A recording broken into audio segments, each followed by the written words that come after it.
ہمارے یہاں پر ایک بھائی نے پہلے دن ایک کاغذ دیا تھا مجھے، یعنی دوسرے دن کاغذ دیا تھا، پہلے دن سوال کیا تھا کہ ایک عام بندہ قرآن کس طرح پڑھے۔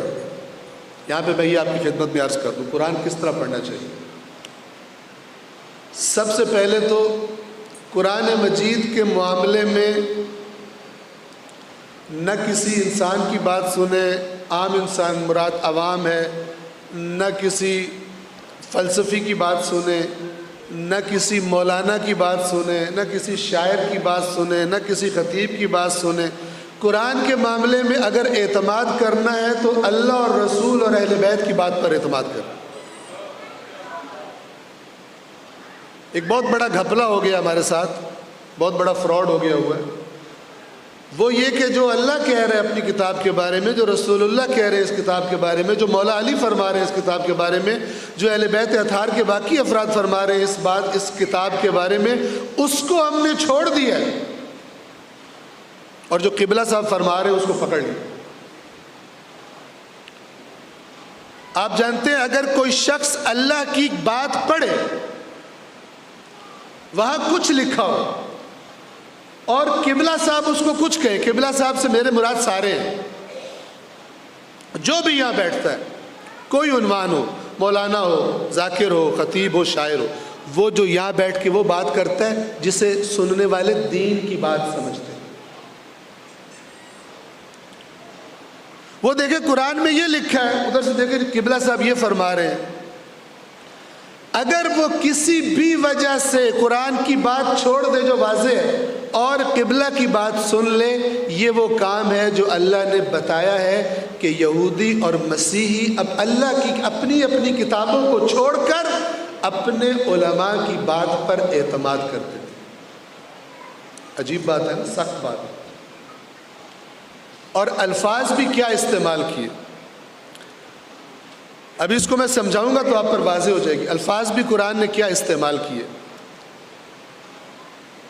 قرآن نے فرمایا اتخذوا احبارہم ورہبانہم اربابا من دون اللہ۔ ان یہودی اور عیسائی عوام نے کیا کیا ہے؟ اللہ کی جگہ اپنے علماء کو اپنا رب بنا لیا۔ امام جعفر صادق علیہ السلام سے سوال کیا گیا اصول کافی میں،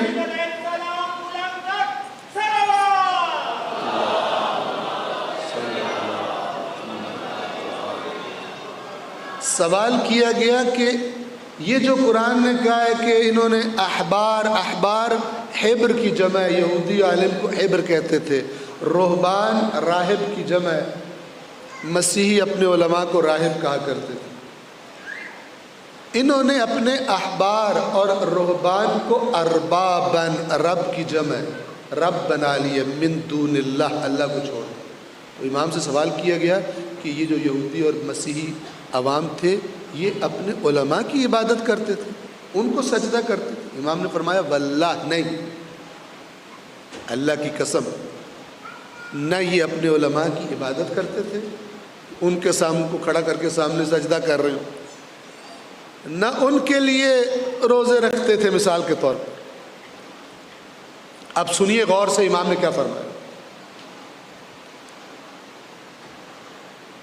لب لباب اس کا یہ کہ بغیر کسی قید و شرط کے جو وہ کہتے تھے مان لیتے تھے، چیک کرنے کی کوشش نہیں کرتے تھے۔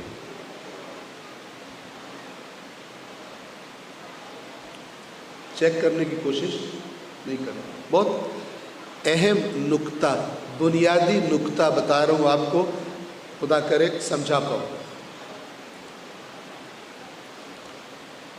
اسے کہتے ہیں بزرگ پرستی۔ آج بھی امت مسلمہ کی ایک بہت بڑی مشکل یہ ہے کہ اگر کسی سے کہو کہ قرآن میں یہ لکھا ہے اور اس کے مسلک کے کسی بڑے عالم نے اس کے بارے میں کوئی اور بات کی ہو تو کیا کہے گا؟ جو ہمارا بزرگ ہے نا، ہمارے بزرگ، وہ تیرے جیسوں سے قرآن بہت اچھی طرح جانتے تھے، انہوں نے جو بات کہی ہے نا وہ صحیح بات ہے، ہمیں صحیح سمجھ نہیں آ سکتی۔ اب وہ جس نے بات کی تھی وہ تو دنیا سے چلا گیا، اصلاح کا، نظریات، عقائد ٹھیک کرنے کا دروازہ کیا ہو گیا؟ بند ہو گیا۔ ابھی چند دن پہلے شاید آپ نے بھی دیکھا ہو، اگر کسی کو چاہیے ہو تو میں اس کو شیئر کر دوں گا، ٹھیک، ایک ویڈیو کلپ تھا، اس میں ایک مسلک کے عالم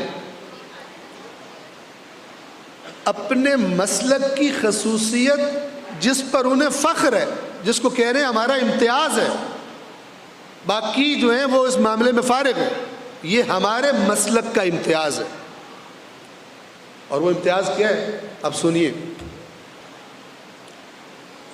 اس لیے قرآن میں لکھا ہوا ہے کہ قیامت کے دن رسول اللہ کہیں گے قرآن چھوڑ دیا تھا۔ کہتے ہیں کہ اگر میرے سامنے، فخر کر کے بتا رہا ہے، اگر میرے سامنے کوئی قرآن کی 1000 آیات بینات پیش کرے، آیات بینات کسے کہتے ہیں؟ وہ آیات کے جن کا معنی بالکل واضح اور روشن ہے، بالکل واضح ہے۔ اب سنیں، امت کا بیڑا غرق کیوں ہے؟ اصلاح کیوں نہیں ہوتی؟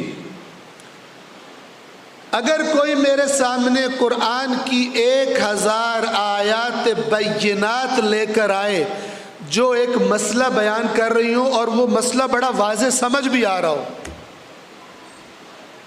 قرآن سے واضح طور پر بات سمجھ آ رہی ہو، ایک آیت نہیں، 2 نہیں، 1000 آیات بینات یعنی جو بالکل واضح اور روشن ہے، اور وہ ایک مسئلہ بتا رہی ہو جو بڑا واضح ہو، لیکن ہمارے بزرگوں نے، ہمارے بزرگ علماء نے اس مسئلے کو کسی اور طرح بیان کیا ہو، تو میں فخر کر رہا ہے اس پر، تو میں کیا کہوں گا کہ قرآن تو حق ہے لیکن مجھے صحیح سمجھ نہیں آ رہا، اپنے آپ پہ میں شک کروں گا، مجھے صحیح سمجھ نہیں آ رہا، جو ہمارے بزرگوں نے مسئلہ کیا وہی ٹھیک ہے۔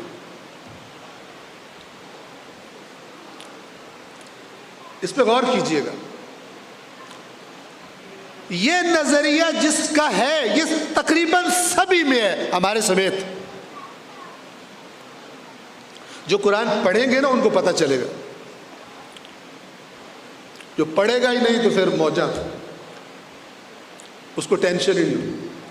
جو پڑھے گا قرآن مجید کو اس اعتماد کے ساتھ کہ کائنات کے ہر عالم، ہر خطیب، ہر مؤلف، ہر مصنف سے زیادہ اللہ کو بات سمجھانے کا طریقہ آتا ہے، بات کرنے کا طریقہ آتا ہے، جو اس ایمان کے ساتھ قرآن پڑھے گا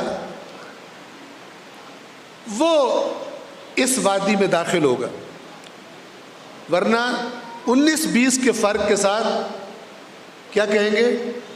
ہم نہیں سمجھ سکتے، جو بزرگ کہہ گئے ہیں وہی ٹھیک۔ یہ ایک بنیادی ترین اسلام کی آفات میں سے ایک آفت یہ ہے۔ ایک تو آفت یہ ہے نا کہ قرآن ہے ہی نہیں عوام میں، اور اگر آپ میری بات پر غور کریں گے تو آپ کو پتہ چلے گا کہ یہ جو عوام کے اندر قرآن کو سمجھنے کا رواج نہیں ہے، اس کا سبب ہی یہ بات ہے کہ ان کے ذہنوں میں بٹھا دیا گیا ہے کہ قرآن سے جو سمجھ آئے وہ ٹھیک نہیں ہے، جو تمہارے بزرگوں بابوں نے کہا ہوا ہے وہ ٹھیک ہے۔ لہذا آپ کو مختلف مسالک کے مولوی کیا کہتے ہوئے ملیں گے؟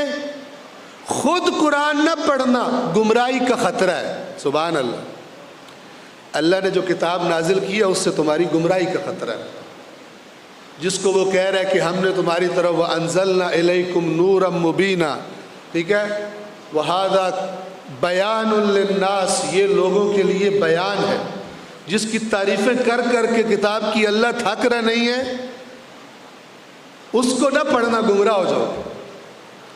کیوں؟ اس لیے کہ جب امت، جب عوام، عام لوگ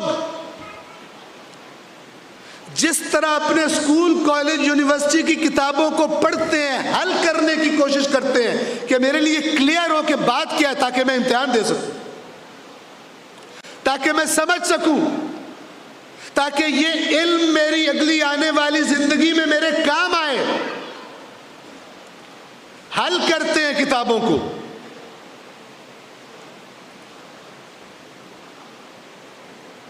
جب تک یہ کام نہیں کریں گے، جب یہ کام کرنا شروع کر دیں گے، اس دن آغاز ہوگا ان فرقوں اور ان جہالت کی بنا پر پیدا شدہ نفرتوں کے خاتمے کا۔ جو قرآن کے معیار اپنا لے گا اسے پتہ چلے گا سب لوگوں میں سے کون حقیقت میں حق رکھتا تھا نبی کا وارث کہلانے کا، کون حق رکھتا تھا کہ امت کی باغ دوڑ اس کے ہاتھ میں سونپی جائے۔ ورنہ جو بابا پرستی ہے اور بزرگ پرستی ہے، اس کے چمتکار آپ دیکھ رہے ہیں کہ کچھ عقل کے اندھے اتنی پستی میں گر گئے ہیں، تعصب کی وجہ سے اتنی پستی میں گر رہے ہیں کہ یزید اللعین کا بھی دفاع کرنے پہ اترا ہے، یزید اللعین کا دفاع کرنے پر اترا ہے، اس کو ڈیفینڈ کرتے ہیں۔ ختم اللہ علی قلوبہم، اللہ نے ان کے دلوں پر مورے لگا دی۔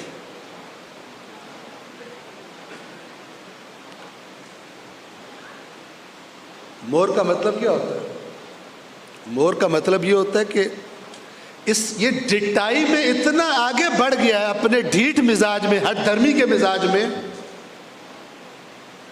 کہ اللہ تعالیٰ نے اس کے اندر سے وہ حق سمجھنے کی صلاحیت ختم کر دی۔